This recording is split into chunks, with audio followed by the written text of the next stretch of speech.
Welcome to F1 on the Rocks. Sit back and pour up your favorite drink. Hey, we're not the ones behind the wheel.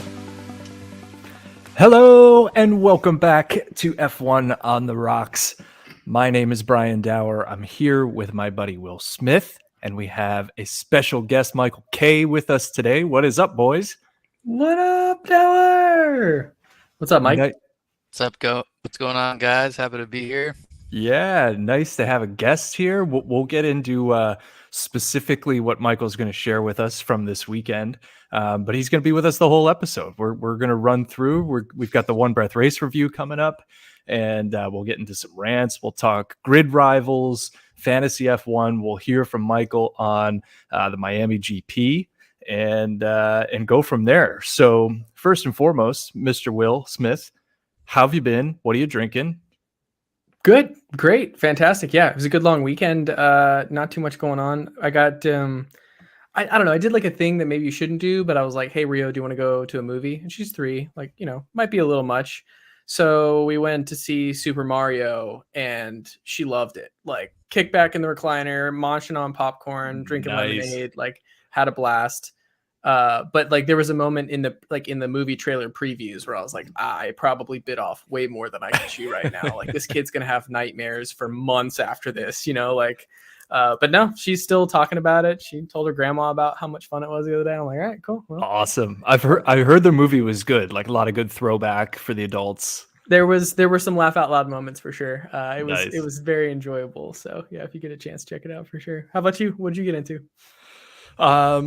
A lot of hanging out at the pool this weekend. I took Friday afternoon off, played a little golf, came back here with the fam, did some grilling in the backyard, some swimming, went to a friend's house, did some more swimming there Saturday, hockey Sunday, then the race. I was jam-packed, a lot of good stuff. You had a full weekend. I guess it's like the thing to do in South Florida summer is to get into a pool as soon as possible, right? Yeah, exactly. You're either indoors or in the pool. Yeah. I'm willing to bet that Michael got into some pickleball this weekend. What'd you do, Michael? No, man. I was down at the race. Yeah, the whole time? Fort Lauderdale. Yeah, we had a hell of a weekend for sports. We got Florida Panthers taking a 3-0 lead in the series against Canada. Yep. So Maple Leafs, Toronto, just to be specific, but gonna have some real bitter Leafs fans here in the near future. They're gonna be really pissed off Leafs fans for a while. Oh yeah, hopefully they can complete the sweep Wednesday night. That would be just epic. It would be so cool. It would be so cool. And the funny part is, the funny part about all of it is that the Bruins and the Leafs are going to have to go console each other in the locker room after this, like it's okay, buddy. It happened to us too. I think the Bruins are hoping for us to sweep them so they could be like, all right, so our choke wasn't that bad. Yeah, for sure. Exactly. Yeah. They'll be talking about it out on the golf course. Yep. So I went with, for my on the rocks drink, I actually went off the rocks. I went straight up and made myself a little dirty martini. Ooh. Yep. Shaken, dirty. Not stirred. It's dirty. It is shaken, not stirred. And I added a little bit of olive juice because I'm on an olive kick right now. So cheers, boys. What do you got? Very nice. So I had a bit of a debacle. I didn't want to do Tito's. So I thought, you know what? I'm just going to have a beer. I've got beers in the fridge. I've got a couple like pint glasses that I keep in the freezer. Perfect. Went to the fridge, no beers. So the choice was between a High Noon and some other ridiculous drink. So I have a wild cherry High Noon in a pint glass. Man, that's 2 weeks in a row you went with medicine flavored beverages, Dauer. I'm starting to get really concerned about you. Seriously. What have you got, Michael? It's actually kind of scary to see it in a pint glass, too. It's like... It is. I poured it out. You never actually get to see it. So now that I can see it, I'm like, have I been drinking this all weekend at the GP? Because I have. But tonight I'm drinking Art of the Cooper Cabernet. And ooh, I like it. A little red wine. This guy bringing the cultured beverages to F1 on the Rocks this night. Yeah, seriously, you're moving us up a notch or two.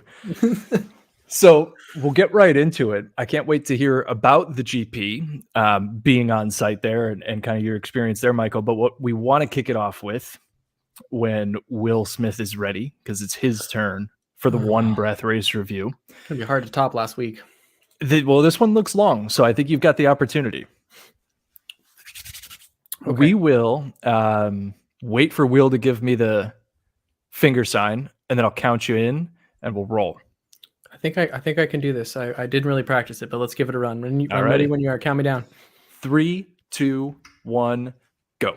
Welcome to Miami, where traffic rolls slow. Leclerc can't keep it on the track. Sunburns are a sign of status, and Nicky D can't find his brakes. No flags in sight. A race without any major crashes. Straight up a rarity for a normal day in Miami rush hour. We saw Alonso popping another podium like Brazilian bikini model pops pills in a Miami nightclub. We saw the Mexican Minister of Defense driving his best line, trying to prevent Moneymaker Max from sliding by, but no avail as Max uses PhD in passing, moving from 9th to a P1 podium. Man, that was really good. You start off so slow. Every time you start, I'm like, no fucking chance he's making it to the end. And you do every time. Gotta take that crescendo. You gotta ride it to the end. You gotta ride it into the Bravo. sunset. Miami I Bravo. sunset. challenge the listeners to hold their breath while they listen to Ooh, that is a because good one. Yeah, Seriously. everybody- I just started like 2 sentences in and I didn't make it. I didn't make it. Which says more about me than it probably does about you, but Exactly. Man. Nice. Well, let's get into the weekend.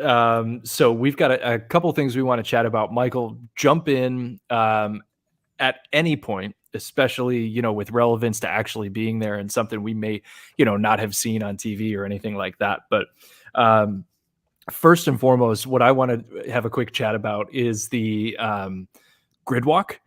I guess we'll do it kind of chronologically here. Did you guys, Michael, you were at the race, so you didn't see the grid walk, I'm assuming. Will, did you see the Sky Sports Martin Brundle grid walk pre-race? I did not catch it, no. So it was a little thrown off because they had the driver intros, which I also want to talk about. But long story short, at the very end of the grid walk, he runs into Jackie Stewart. And Brundle wanted to talk to Roger Federer, who was like inside some ropes that he couldn't get to. And Jackie Stewart was like, yeah, I'll go get him. And like goes under the ropes. Security's like getting in Jackie Stewart's face, like, kind of telling him to get out of there. And like, he can't hear what he's saying, but he's basically like, fuck you, I'm Jackie Stewart. I'm going to come in here and get this Roger Federer guy and bring him over to Martin Brundle. And it was just awesome. Just like an old man who doesn't care about the rules. It was incredible. There was a similar thing, I think, at the coronation with this elderly Japanese man who like kind of comes from behind the corner from like around one of the princes and just standing there, and the camera catches him, and the security's like, "What are you doing?" He's like, "I'm just going to my appointment," and then like skedaddles around. It was crazy. I can't believe that, but very similar to that. Yeah, it was awesome. So next, the driver intros. They've a lot of talk online about the driver intros. I want to get the opinion of the group here and then share mine. So Michael, did you see these? I don't know where you were. Yeah. give us your take. yeah, man, as Will.I.am directing an orchestra. I mean, anytime you bring like strings out into like a sporting event, I'm already going to be in on it. So I can understand the hate, being as it's not been done before, but I mean, it's Miami. You got like a different vibe going there. The crowd's different. It's just exciting. And so I liked it. I thought it was maybe the drivers didn't like it as much, but some of them did. They leaned into it, but I don't know. Max kind of looked a little at the end there. He's like, ugh. Yeah, to be expected from Max, I guess, the curmudgeon. What Which do you think, Will? I will say, like, Max in general is not a very liked racer in Miami at the very least. So, right. But Checo, it was like Checo town in Miami this weekend. it makes sense. I mean, here's the deal. Like at the end of the day, right, you have to remember that Miami is a very artsy, vibey place, right? So their production value on anything that, like when it comes to an event, they're gonna try and take it up a notch, and it doesn't always land with the audience that's there, because the audience that's usually in charge of putting it up is that Miami audience. So they're always going to create that like Miami vibe. And, I guess I didn't actually catch any of this, but I'll have to go back and watch it because the Will.I.am thing sounds pretty dope. Yeah, it was cool. LL Cool J was doing the actual introductions. Somebody schooled him on the pronunciation because he knocked everybody out of the park. And like, that was my fear, because he did Logan Sargent first, and it's like, okay, can't fuck that up. But then like, all the other drivers came and he knocked him out of the park. So somebody schooled him on the pronunciation. I thought it was awesome. I think it's hilarious that all of the Brits, and really it's the Brits and maybe other Europeans in general, I'm grouping everybody as a whole, but the Brits are all bent out of shape about it. Like, oh, it's a sport. They're ruining it. Get out. It's too much showmanship. You had a fucking 14-hour coronation, the previous day or the same day. Like, give me a break. This is taking 10 minutes and it's cool and it's different. I think they're just jealous because we have like all the best celebrities at our events. And right. They get Tom Cruise, but Tom Cruise goes to every race, so that doesn't even count. So exactly. I think we had Jonas Brothers, Tom Cruise, Roger Federer, Elon Musk, Jeff Bezos. They just had like everybody in the world was there. Michael Jordan, Tom Brady. You just can't beat it. I'm super pumped on that note, Michael, to see who shows up to the Vegas race because everybody in the world. It's gonna be like major A-list. Like I'm gonna flex because I'm close enough from Cali to get to Vegas in like a 1 day or a couple hours. Like it's gonna be crazy. How many more viewers will Vegas have than the Super Bowl? Ooh, that'll be interesting. That's a good over/under bet, Michael. Okay, throw that down in the rambling and gambling section. Okay. Well, that's the other crazy thing is like people are bent out of shape about Miami. Like, just wait for Vegas. Like, you think Miami's doing a production? You strap in Saturday night in Vegas. That was like the appetizer to what's coming your way in Vegas. Yeah, exactly. All right, so on to some of the racing. Real quick, we got to talk about Leclerc. Binning it Friday practice, binning it in Saturday qualifying in essentially the same spot, and he's just. Leclerc being Leclerc, I guess. I mean, it's on par for him, but you expect it to at some point, kind of go away, and he stops driving it on the edge so much. It did look like he was just hitting a little bump, and that Ferrari just lost all downforce when he hit that bump. But I don't know what the deal is with the Ferrari or Leclerc. I don't know if he's throwing in the towel 5 races in, but I don't know. He sure seems uninterested. I mean, hard not to like call it throwing the towel in. I mean, he's had some sort of major incident in every single fucking race so far. And that's what I said last podcast episode. I was like, look, they have a shot. They just need to keep the car on the track like through the entire weekend. Like it can't just be the race. It has to be practice. It has to be qualifying. They have to get a better understanding of how to keep the car on the track or it's a no-go for Ferrari this season. Yeah, and the ins and outs of Miami is interesting because it is such a new track. And, the word on the street is that the street's pretty slick. There's not a lot of rubber there. There's not a lot of traction. And so we also get a lot of rain and it'll come at night. It'll come for an hour. It'll come for 2 hours, but it washes the rubber away and then you're slick. But it begs the question, why is it always happening to Ferrari? If the other teams can figure it out, then, I guess Leclerc is just too fast, maybe. And it's to his own detriment. Yeah. Did the Porsche races put some extra rubber down on the track? Was that like cool to see? Oh yeah, just tons of rubber. The smell of the rubber is just all in your face. It's great. That's really cool. Michael, were you there Saturday as well, or just Sunday? Yeah, we went Saturday and Sunday.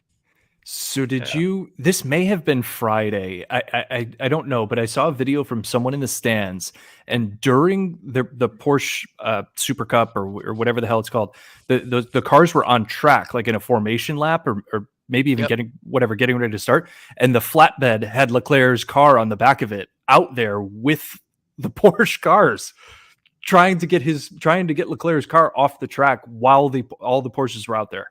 It was insane. I didn't see it. That fucking crazy. I'll find it and put it in the show notes. It was absolutely insane. Like, you think a couple photographers like crossing Ocon's path before he comes into the pit was nuts? Like, this is fucking crazy. Excuse me, just trying to cross the road here with an F1 vehicle. It was nuts. So real quick, I got a couple more on my list here of bullshit to rant about. I'll save the rant. This next one, Alonso commenting about Stroll's move into turn 1. Did you guys catch that on the radio? Yeah. Yep. And I had that in my notes as well. That was awesome. Yeah. I love the bromance that they got. It's so good. It's too good. It's too good right now. There was the other Alonso comment, I think, was like he said something to the effect of like my previous teammates, and like calling other people out for not being as good as Stroll, but also simultaneously calling that person out for being like a horrible teammate. I'm like, dude, killing it right now. Just lighting him up over here. I just want to see the contract that Alonso signed to be an Aston Martin driver, because there had to be some clauses in there like, whenever you're asked about the car, it is the best car no matter what. Like, no matter what anybody says, it's the best car. And you need to make Lance Stroll the next coolest driver on the grid.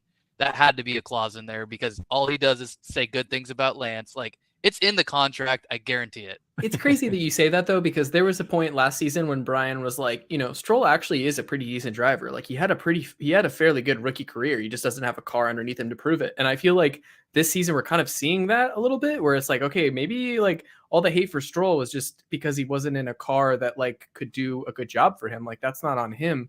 But at the end of the day, like, if Alonso walked into that, like, I have this vision of Alonso walking up to the door of Aston Martin and Daddy Stroll handing him a contract, like an NDA, that's just like, sign this. If you ever repeat a single word or an element of what happens when we cross through these two doors, like, I'll have you killed, essentially, right? And then Alonso walks in and it's like, hey, we're going to have like the fastest car next season. You're going to have podiums all year long. Like, you're going to have Stroll backing you up left and right. You're going to feel like a champion. Even if you aren't a champion, you're going to feel like a champion. And Stroll and Alonso is probably like, all right, fine, I'll sign on the dotted line. Let's get this started. Like, right. You have to envision that, like, that's what happened. But yeah, Aston Martin, man. Yeah. Well, and that's the most wild thing about Aston this year is like, you could say to somebody, all right, Will, you're in a coma for the entire 23 season. And at the end of it, I'm like, Aston Martin had 4 podiums this season. You'd be like, what the fuck? And then I'd be like, after 5 races. Like, that's the most insane thing. Like, the jump they made is just so fucking absurd. Yeah. It's I don't know. It's incredible. Yeah. And we're seeing the opposite of that jump in other teams, but we can get into that later. So Dauer, did you have anything else in Brian's rant? The last rant, and this is actually more rant than all of the other ones, was Pirelli. They're so damn conservative with the tire choices. Like, the one-stop race going 40 laps on hards is just a yawn fest.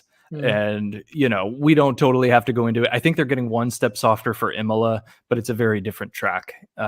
So that's going to be a one-stop race. What's your speculation on this? Are you thinking that they're making that conservative play because they don't want cars coming into the pits as much and causing as much of a shuffle in the pack? Why? I think Pirelli always has that concern in the back of their mind, like that. Oh boy, testing my memory, 2019 Silverstone or 2020 Silverstone, where all of a sudden at the end, the tires just started blowing.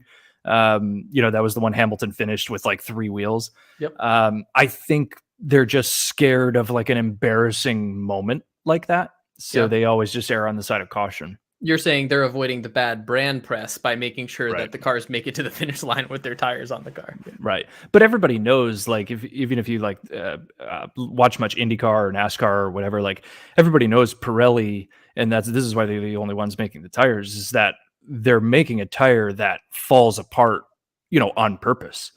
Like Michelin and Goodyear and all these others, like, they don't want their tire to be thought about as, falling apart after 5 laps.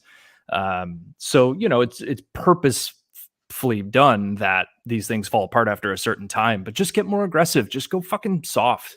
Yeah. And leave it. I mean, well, and to your point though, leave it to the team to decide when they need to change the tire. And if they screw it up, then point at the team and be like, hey, they could have come in 2 laps earlier and everything. Exactly. If they try to go 30 laps on a a C5 soft or whatever, and it blows up, like, that's on the fucking team. That's not on Pirelli. I don't know. There's my rant over. Yeah, Brian's very passionate about rubber.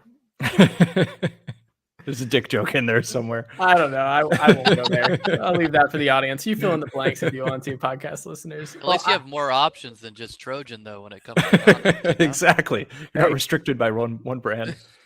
I'm actually surprised we haven't seen an F1 driver condom commercial yet with their notoriety out there in the world.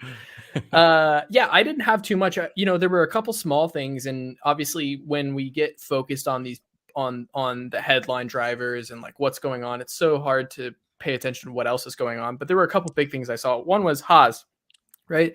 You're looking at these great qualification times. You're looking at a car that looks fantastic out on the track in practice and qualies.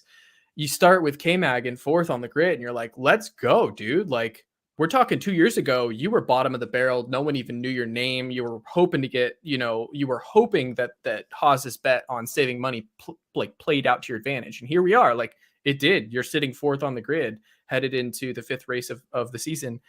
And, you watch the start and it just like all the cars just like rocket ships gone right past him, just leaving him right there. I think he probably lost 2 places before the first corner. So I think we should give it to him that he ended in 10th. I know it's not entirely his fault that he ended in 10th, but it does suck that the car can't keep up. And then it seems like he was, a couple clips in, Leclerc's on his tail and he's making some moves to kind of play defensively and doing what he can to keep people behind him. But I'd rather be moving forward to keep people behind me than, dodging left and right to keep people behind me. And that's kind of my take with the way that Haas is going. Mike, you're nodding your head. Was it interesting to see Haas out there compared to some of the other cars? Could you tell the race pace was different from where you were sitting?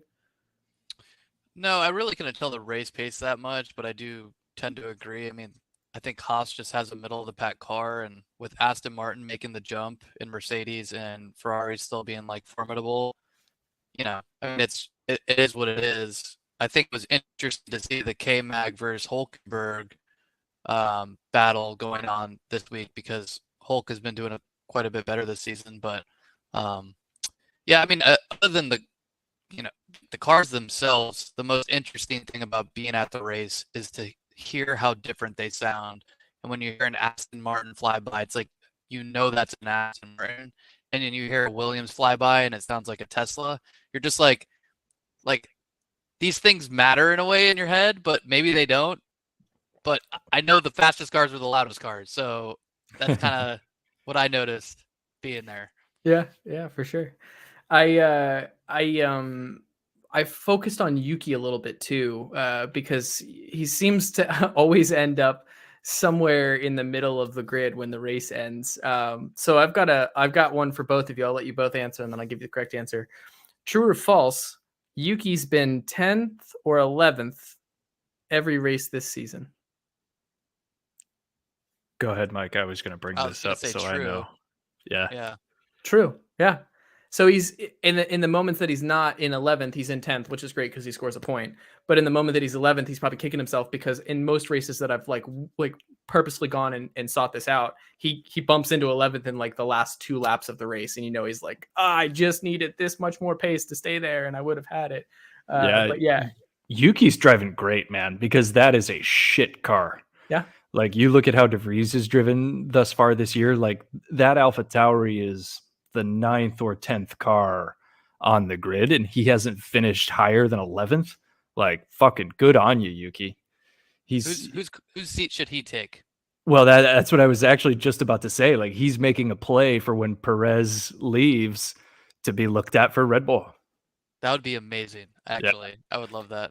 But I think the other part of that is where Honda goes, right? So in 26 or those new engine regs, like if Honda goes back to McLaren or something, does Yuki just follow Honda?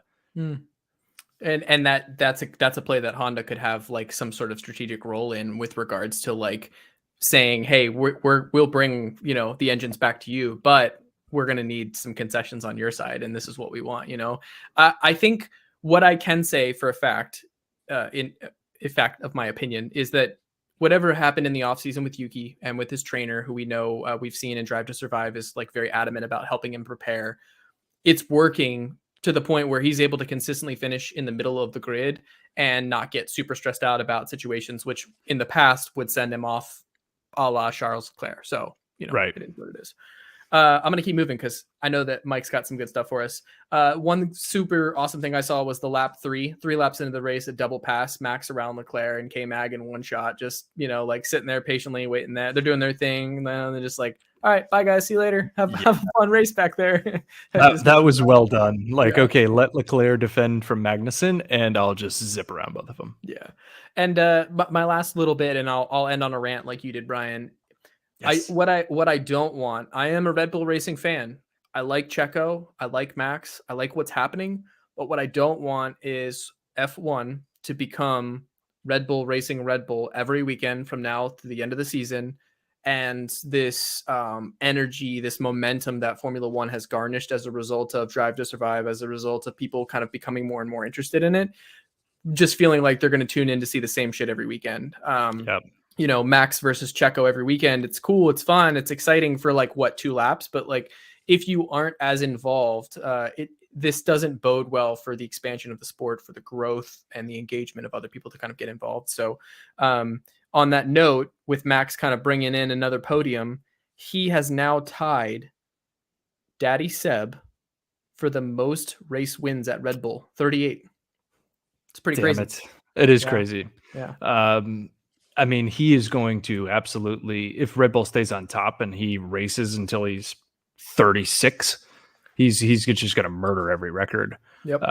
But yeah, I agree with you. I mean, it's not a whole hell of a lot different than like the 2017 to 2020 Mercedes, once Rosberg left and it was Hamilton and Bottas. That's very much like Verstappen and Checo. Like, one of them is clearly better than the other, and it makes it tough for people to get into it.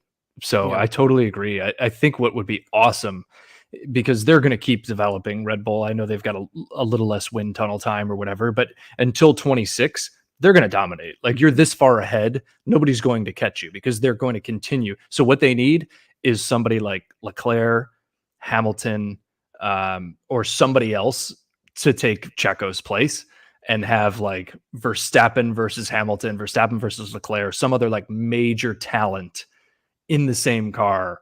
And then it would be a totally different scenario. So what you're saying is driver drama needs to dispel this current run that Red Bull's on, and you think that's the only real thing right now that could dispel the Red Bull pace? Yeah, I think that's the only realistic option to keep people interested week in and week out. Yeah. Mike, what do you think? Yeah, I totally agree. I mean, I think there is a lot of hate for Max, but it's hard to dog him. I mean, he did have an incredible race yesterday. And when you look at what he did in that race, a lot of people, I mean, the DRS was broken. I'm not going to say that it wasn't, but I don't know if you guys remember that overtake that he had on Magnussen and Leclerc at the start finish, but that was an incredible overtake. That wasn't just the DRS. I mean, he made a really good driver move there. He knew that both those drivers were going to hang to the left side, and he just took the inside on it, and like, it was just a great move. So, I mean, you can dog him all you want to. He's one of the best racers on the grid, and he's in the best car by far on the grid. So it's just going to be not that fun to watch all year long, which kind of stinks. But there's a lot of narratives that we can be excited about, and I think especially like with Aston Martin getting into the mix, and Ferrari kind of having some troubles but still being in there, and as well as Mercedes kind of making a come up this race as well with Russell. I think we got some stuff to look forward to for the rest of the season. Yeah, for sure, absolutely. I had a couple of things that really heavily tie into that, like with the up and comers.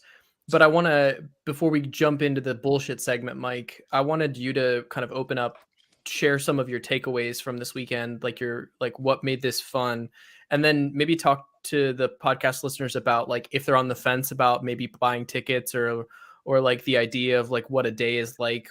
Share a little bit about your experience and tell everybody kind of how much fun you had. Yeah, no, I'd love to tell the listeners about it if you're thinking about going to Miami. We did it kind of the budget route, and we live here, so we didn't have to pay for flights or hotel stays because we did have a place to stay down there. So we got the campus pass, and I think, when I did my research on the campus pass, I knew it was going to be a pretty good bang for your buck as far as what you can buy in the United States. What is the campus pass? So the campus pass is just, there's no seats. They do have like viewing stands that you can get access to, and I'll give you the lowdown on that in a little bit. But the campus pass, $600 per ticket, not cheap at all. But you have access to the entire grounds. There's a lot of cool spots, like the spots that you see on the track that have the yachts and stuff. Like, you can go walk in that area. You can get on top of the stadium and actually look down and see like a good portion of the track. So if you wanted to hang out on the walking ramps to get you up to the stadium. People were viewing from those areas. You could literally go sit inside the stadium and watch them on the big screens like you're watching a football game. You're not going to actually see the track. So I don't know if I'd waste my money and just sit on the couch and watch it at home if you're going to do that. But on the actual football field itself, you could see the paddock with all the all the cars stands, I guess. They're yeah, like the team team hospitality areas. Yeah, Yeah. exactly. So all the racers are walking around in there, and you can kind of look down and check that out. So there's viewing areas for that. But yeah, the vibe was really cool. They had a lot of musicians there. I think on Saturday they had the Jonas Brothers performing at the beach stands, which if you wanted to do that, I think it's like $2,000. You can sit in a pool and watch the Jonas Brothers and the race at the same time if you wanted to. Obviously, they didn't go on at the same time, but that was kind of the deal. One thing I've been curious about is like pacing. So for those of us that are typically couch surfers during race day, right? You might get like a qualify or like a P3 and then a break in the day and then qualifying later in the day. Like what happens when you're on site and there's something that happens for F1 and then there's space between the next thing that happens for Formula One? Like what's going on in the middle of the day or in the middle of those gaps? Yeah, I would say there's a lot of like downtime in between, but they also do have other races going on. So they had the Porsche Carrera Cup going on at the same time, both Saturday and Sunday. So for some of those downtimes between P3 and qualies, they had a Porsche Carrera Cup, which that thing was actually pretty awesome. If you're kind of just waiting for the next thing, you see the Porsche Carrera Cup come on, and you're just like, all right, what's this going to be like? And it's louder than F1. It's crazy. I mean, there's 40 cars going at it. They're all in the same car. Wow. So it was pretty sweet. And you know, I will say though, you got to be on top of it if you're going to get that campus pass. You're not going to have a place to sit. I think on Sunday we waited in line for about an hour and a half to get into the best viewing stand that I could find, which was on one of the straightaways. And you know, we had prime seats, but we had to wait for it, and it was just like a shit show. You just had to get there. That strikes me as the golf events, right, Dauer? The Scottsdale golf event. Like, you want to sit in the stadium, you can sit in the stadium, but you're definitely standing in line for at least an hour and a half before you get anywhere close to looking at a seat, and you're just gonna get what's open. So like, I guess to your point, Mike, you're saying you've got to come a little bit prepared and willing to kind of like wait and grind it out if you want to get somewhere where you can see the race from a stand. Yeah, I mean, the people that didn't make it into that stand, they had two big screens right on the back side of it. And like when I walked out to go to the bathroom, there's hundreds of people just watching those screens. Yeah. And at that point, if I spent $600, like I'd rather be watching it on my couch. It's just gonna say, yeah, you know, right. So then if you could go back, right? If you weren't going to do that and you knew you weren't going to hustle and grind, would you spring for nicer tickets that have like lockdown seats and you know where you're sitting and all that? You could have gotten seats for just the race on Sunday. I would have gone that route probably. Or if I do go again, I would go that route. I did like having like the Saturday experience, being there 2 days. That was nice. But if I were to do it again, I would probably just buy a ticket for Sunday and then just go on Sunday. Just because about the same cost, you have a seat, you know where you're going to be watching the race. You can find a good spot on a turn instead of a straightaway. You know, you want to be on a turn. But yeah, that's kind of my advice there. Nice. I do have some rants and raves a little bit, you know. Let it out. Let it out. Yeah, let's hear it. I'm sitting there in the stands, and I'm excited for the race to start, and I'm just waiting for lights out and away we go. Lights out and away we go. What did we not get? We didn't get a lights out and away we go. My first race. Over the megaphone? No. Like, we had the broadcast right in front of us. I had TV screens. I could see the whole race from where I was sitting. There was no lights out and away we go. You can go double check it. Huh. It didn't happen. Well, it's not the Sky broadcast, so it's the feed, but they have a local guy doing the announcing throughout the stadium. When I was there last year, it was the same thing. I'm like, who the fuck is this guy I'm listening to? It's like, you know, I'm sure he's super accomplished, but it's not like, Brian, not I thought Crofty. that too. So I went back and I watched the F1 TV broadcast. There was no lights out and away we go. But did you watch the Oh. international one or the F1 TV? Because F1 TV is like Alex Brundle, who does a really good job, but it's not Sky Sports. Maybe We'll that's what it is. We've got to confirm this. We need to do some research, yeah, because Yeah. to Mike's defense, I'm pretty sure every F1 TV episode I've watched has had the lights out and away we go. In fact, the It's race a in Sky. 30 did. It's Sky Sports because it's Crofty, Yeah, David Croft. Crofty. If he didn't do lights out and away we go, it would be all over the internet right now, right? Could this be like an F1 on the I'm not Rocks, watching like, F1 first anymore market? if he didn't do it. We need to Some go back breaking and figure this news. out because this could be like this could be the thing that It blows could up be. F1 on the rocks right here. I don't know. We'll see. All right, well, I'll put it in the show notes when we finish up. We'll get this See? settled. You bring Michael K in and you get like bullet point rant number 1, a winner. Seriously, Fucking winner. I'm gonna be heartbroken. We got to All right, double check though, because I will say when I watch F1 TV, normally I'm watching it live, so that could be the difference. Whereas if Yeah. you go back and watch the replay, maybe it's a different broadcast announcer. I don't know. I was not aware of that. Yeah, you've got the option to watch the Sky broadcast or the F1 TV broadcast. Did you guys hear the drama with all the influencers getting invited to the Miami GP and like all the regular fans are really pissed about it? Bailey yeah. did. Bailey was livid. My wife Bailey was like, yeah, honestly, I'm really upset that like there's all these Formula One fans out there that have been like putting in and grinding the time to like go and see one of these things, and they got cut out by some other asshole who knows fucking nothing and was just standing around like taking pretty pictures in front of a fence. Like she was mad. I was like, easy, dude, like easy. I'll take you to a race. Yeah, there was a TikTok that went viral of an influencer that got invited, and she said, she's like, yeah, Alpha Romero invited me to the race, and I get to do this thing called a hot lap, and I'm gonna get in the car and all this stuff, and people were just losing their minds. Like, Yeah. why are you gonna invite these people and then charge $600 for the cheapest ticket where you don't even get a seat? And I feel like they're just trying to take advantage of Americans. Is what Yeah. I'm getting the feeling of. Well, here's the thing. Here's why I hate that we even have to have this conversation right now. But there is a small, subtle part of me that's like, hey, if you're Alfa Romeo and you like kind of want some press that you're not getting right now for anything other than just how shitty your cars are, you find a influencer and say, hey, you got to play dumb. You don't know our name.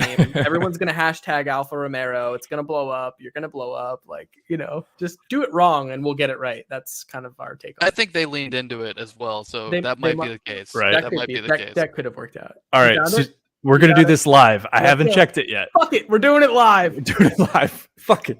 All right, here we go. Standings. We're all set for 57 laps. It's the Miami Grand Prix. It's lights out, away we go. Dang it. We were almost. All right, there. so now Get I out know, of here, Michael. I know what broadcast not to listen to. God, what the heck? Screwing us over here. Yeah, so at the race, I guess they don't have Crafty. Yeah, it's a local guy. Yeah, so that's it's just I'm kind of a couch guy. At the end of the day, when it comes You to and me these ticket both. prices, you gotta and know. here's- You gotta know yourself. here's my last rant. And I'm a big sporting fan. I love going to sporting events, but for the most part, if I can't get I'd rather be on my couch just because you get a better viewing experience. When you go to an F1 race, you got less than 10% of the action in front of your face. Less than 10%. Maybe less than 5. I don't know. I don't know the percentages of how much of a mile stretch that I get to watch, but it's definitely less than 10. I can tell you that.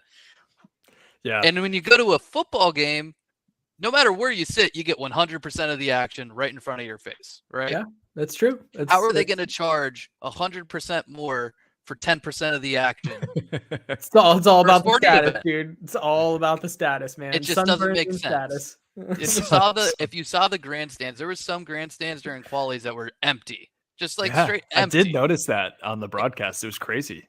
And like, come on, you got a lot of people that want to come to these events. There were people sitting on the walkways there's like a bunch of walkways to cross the roads to get in. Like people were just parking and then just sitting on that. People were stopping on the interstate because it went under the interstate to watch over the interstate. Like, people were doing whatever they could to watch it, and they can't afford to get in. That's not really fair. And I think that you have plenty of seats to get people into that event. That event could have had 50,000 to 75,000 more people. They would have made more money. I don't understand the whole "you're not part of the club" price points. You bring up a good Right. point, which has been talked about multiple times in Formula One, about exclusivity and like how much is too much before this becomes like a thing that just people are like over, right?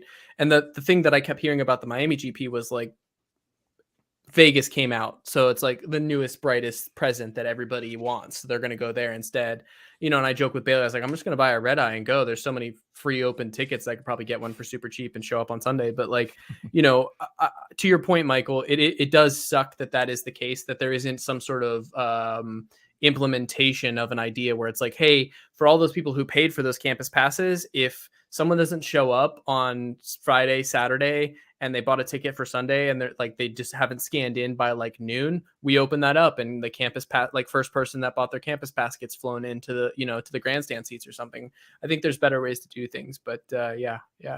I'll transition us perfectly into the bullshit segment.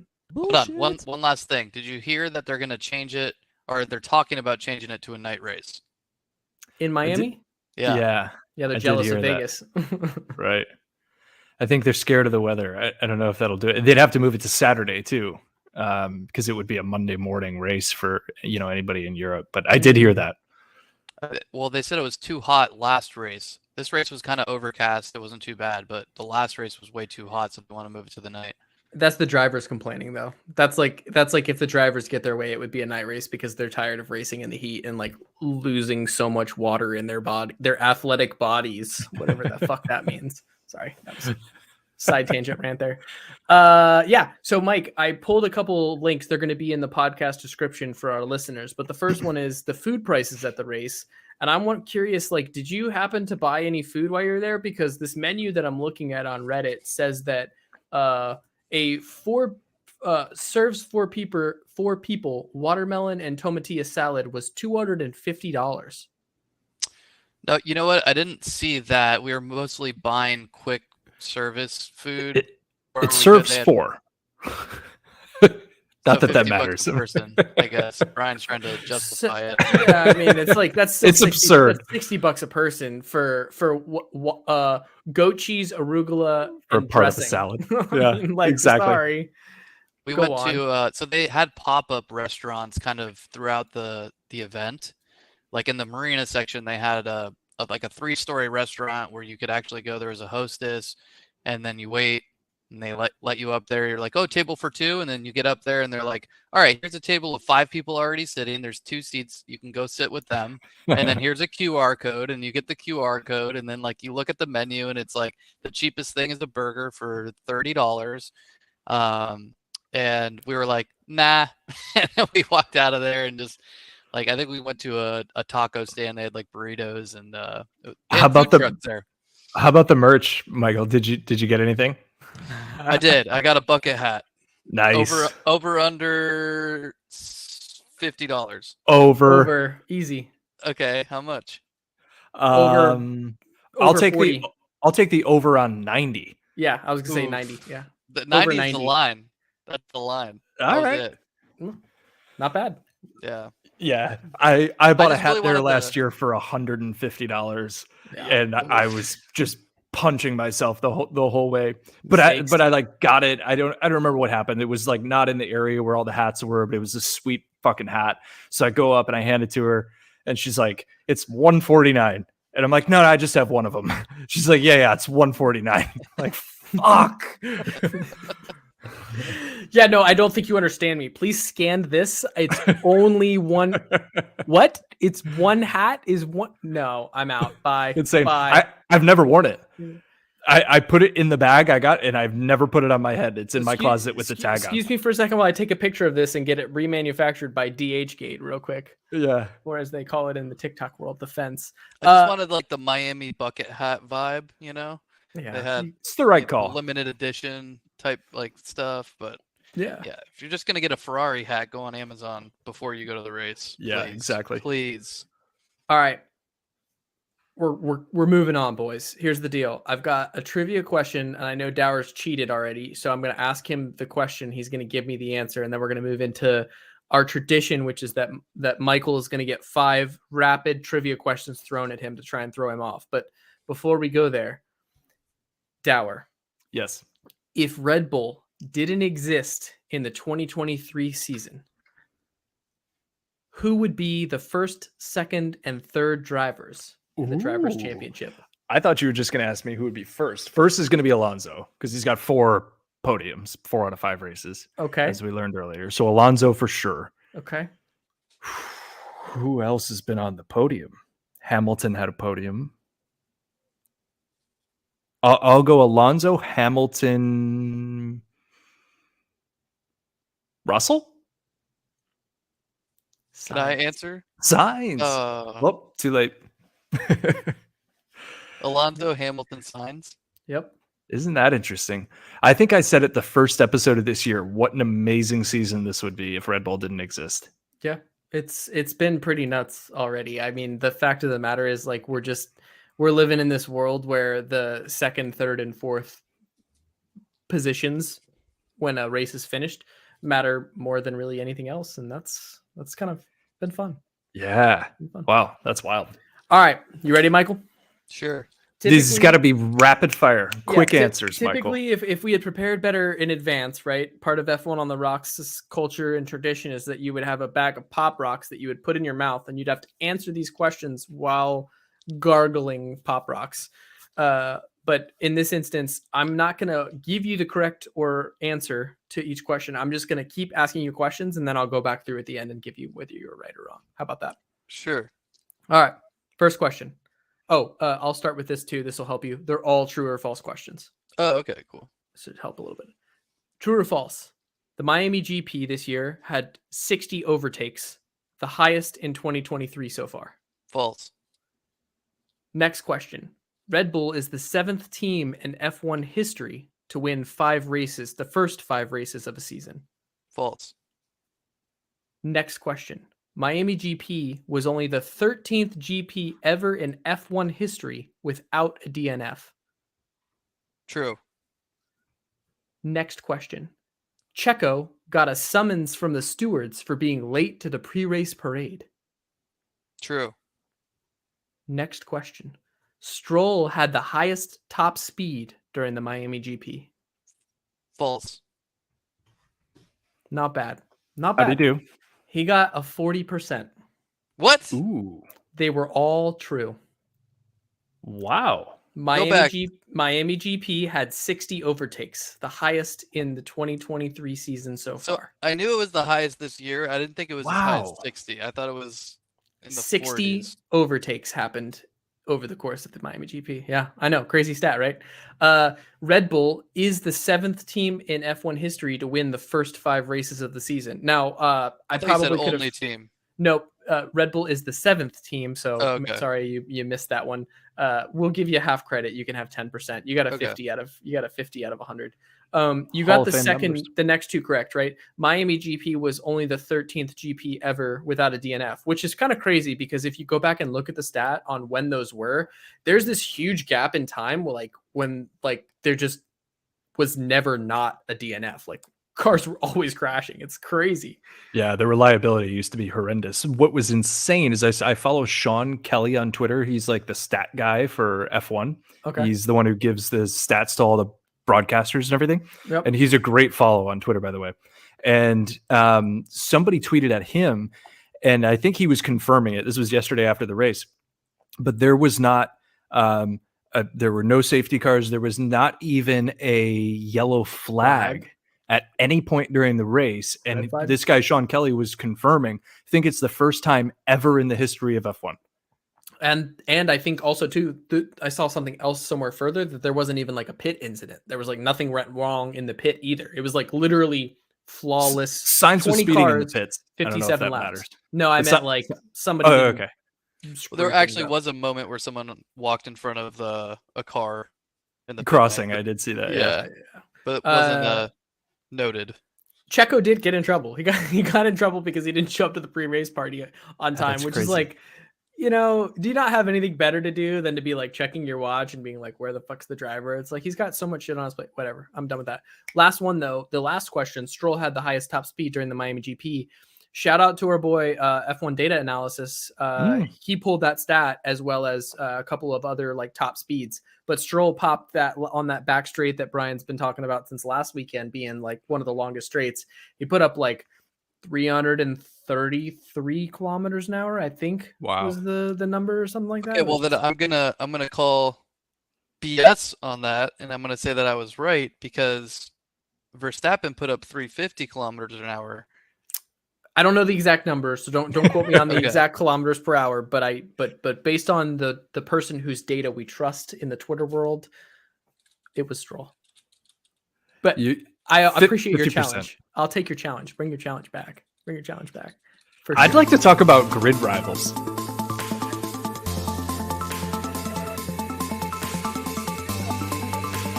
Where you can flex your team principal skrills and show Toto who's boss. I actually didn't hear anything you said because the music was playing. I know it's really loud, but the thing is I have to do the intro because it's like my new thing that I'm really passionate about. But Brian just wants to talk about. Go on. Most points earned this week. My heart will grow, Jean. Who was that? Who could have possibly earned the most points this week? I don't know. I heard he's a handsome devil, though. 1,005 points for my team this week. Man, Woo! It's because you drafted Gasly. Who does that? Who picks up Gasly? This has been my team since week 1. This was my 5th race, so now I have to get a whole new team. Yeah, it just goes to show it's all fucking random. Nobody knows what's going to happen. You just hope that your driver ends up in the top 10 and you get some sort of points or whatever. Anyways, speaking of points, the current points leader is Michael.2674873. I don't know who the fuck that is. Is that your phone number?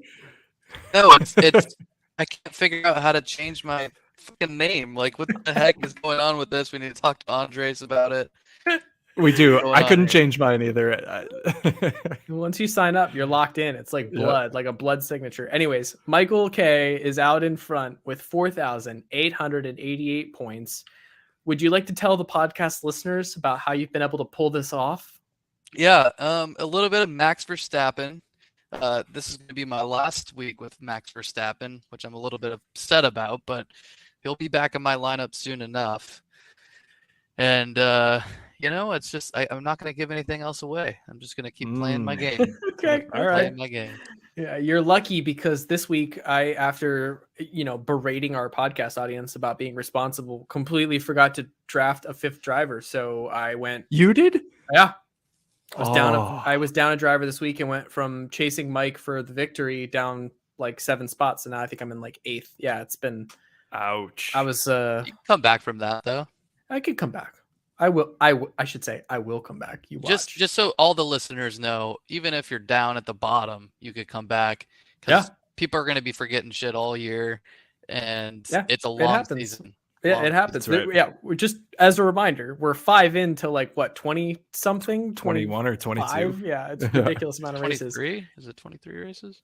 Our honorable mention this week is a newer member to the crew. So first off, hi Ashley Windsor. If you're listening to the podcast, props to you. She won 3 awards in the race report. She got the most efficient team management. She had the largest increase in team value, which means that the drivers that she picked really did their job correctly. That's plus 7.8 million. So she's got extra money to play with this week. And the biggest jump in ranking. She went up 36 spots. I think she ended up maybe 50th from 86th or something like that. But she's coming for you, Michael. Yeah, you better watch out, Michael K. Yeah. Quick shout out to the person who had the largest decrease in team value. My wife. That's hardcore, dude. I gave her shit for that last night. Oh man, that's brutal. All right, well, it's okay, Bridge. I still love you, even though Brian's throwing you under the bus. Yeah. Anyways, I should make this announcement though. I think this is the right thing to do. We're at the point in the season where if you drafted a driver for 5 races, they're going to be gone and you have 2 weeks to figure your shit out before we go into Imola and you need to have someone locked in. Please don't get caught by surprise and be an asshole like me or like Dauer and forget to draft your team and screw yourself. If you've got momentum, keep the momentum going. That's what I'm saying here. That's a nice PSA.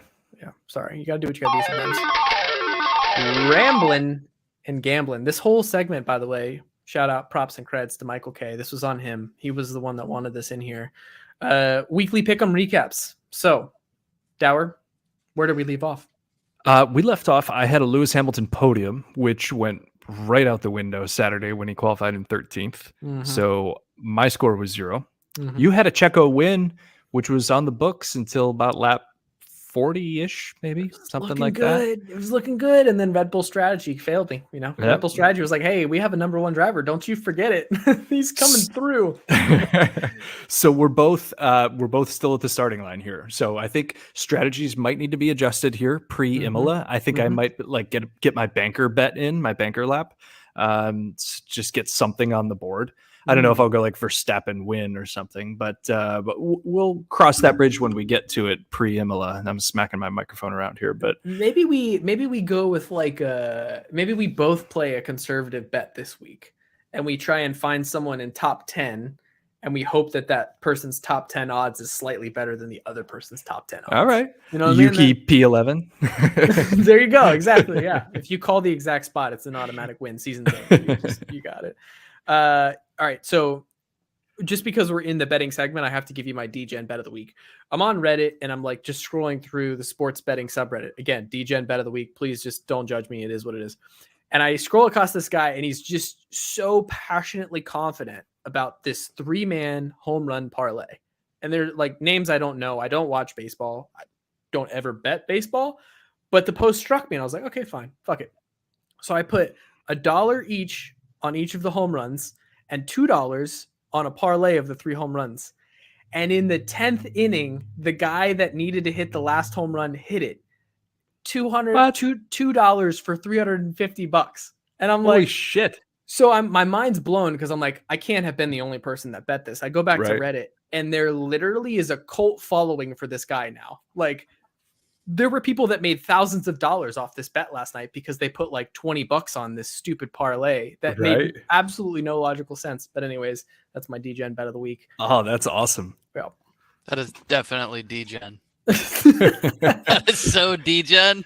Like, I haven't watched a pitch of baseball in 6 years, but I've got a parlay on these 3 guys hitting homers last $5 in the account, guys. I woke up today with $350. I'm like, all right, what are we betting on today? You know, like just repeat the process. Awesome. Here we are. It's better than playing the lottery. Yeah. Right. We let our podcast listeners wrong again. We told them that we were going to have our futures bets ready by today, but we do not. What we do have is a week between now and the next race. So I think that I can do a Scouts honor bet that we will have our futures bets locked in. Michael, have you had any consideration as to what punishment you will bestow upon the loser of this end of season future bet? Yes. Oh, okay. I have. Let us have it then. I think we need to do a facial hair bet. Ooh. And you have to rock a facial hairstyle. Okay. For a period of time. And I think it needs to be a good one. Deal. So I'm thinking maybe handlebar mustache for like 3 months. Oh, shit. I got a job, bro. Yep. And a lot of people will find out you have a podcast because of your handlebar mustache. Well, it does take Dauer's consent because we can't just go putting facial hair on him. But I will do whatever facial hair punishment is required of me if I lose the bet. We'll fine tune it in the coming weeks. All right, tweak it a little bit. Brian's like, I only do what are the burns? I'm only doing burns. I just need like Elvis Presley burns. Sorry. Yeah. You pick. How about this? You pick your facial hair if you lose. That's what it'll be. But you got to rock it for 3 months minimum. Burns and soul patch only. I'm okay with that. Oh my god. 3 months is a long time. Yeah. I feel like it needs to be until at least the first episode of next season so we can see you with the same facial hair that you guys have been punished with. Oof, that would be great. Boy. Well, and All have everybody ready to get on the pod and watch you live. The next. I did a check and there were no listener questions from last week. Our listener questions came from Michael K. Thank you, Michael K, for gracing us with your presence this evening. Yeah, amen. It's been awesome to have you on. For anybody else that's listening now, if you want to join us, we'll have you on the podcast. There's no prerequisite. We just like to have a good time, hang out, have a drink, talk Formula One. If you haven't had an opportunity to go check out the website or to go add us at F1 on the Rocks on Twitter, please do. Brian sends some funny occasional things out there. Obviously, we'll get the links to anything that happened in today's podcast up in the episode description. And then one thing that we would ask of you is like share out today's episode. If you had a good time, you got a laugh out of it or whatever, share it to somebody else so they can get a good giggle out of it next time.